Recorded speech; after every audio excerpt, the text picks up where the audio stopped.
जगा जी लगाने की दुनिया नहीं है ये इबरत की जा है तमाशा नहीं है। അസ്സലാമു അലൈക്കും വറഹ്മത്തുള്ളാഹി വബറകാതുഹു. ഡൽഹിയിലെ ചേരി പ്രദേശങ്ങളിലാണ് ഇപ്പോൾ ഞാനുള്ളത്. വളരെ വേദനാജനകവും പ്രയാസജനകവുമായ വല്ലാത്തൊരവസ്ഥയാണ് നമ്മൾ ഇവിടെ കണ്ടുകൊണ്ടിരിക്കുന്നത്.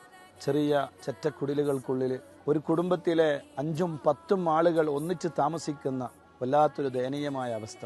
ആ അവസ്ഥകൾക്കിടയിൽ കുട്ടികൾ അവരുടെ പ്രാഥമിക ആവശ്യങ്ങൾക്ക് വരെ ബുദ്ധിമുട്ടിക്കൊണ്ടിരിക്കുന്ന ഒരു സാഹചര്യമാണ് നമ്മൾ കണ്ടുകൊണ്ടിരിക്കുന്നത്. നമ്മളൊക്കെ എത്ര വലിയ ഭാഗ്യവാന്മാരാണ് എന്നത് ഇങ്ങനെയുള്ള സാഹചര്യങ്ങൾ കാണുമ്പോഴാണ് നമ്മൾ യഥാർത്ഥത്തിൽ മനസ്സിലാക്കുന്നത്. നമുക്ക് നല്ല വീടും സൗകര്യങ്ങളും ഒക്കെ അള്ളാഹു തന്നു. പക്ഷേ ഈ പാവപ്പെട്ട ജനങ്ങൾക്ക്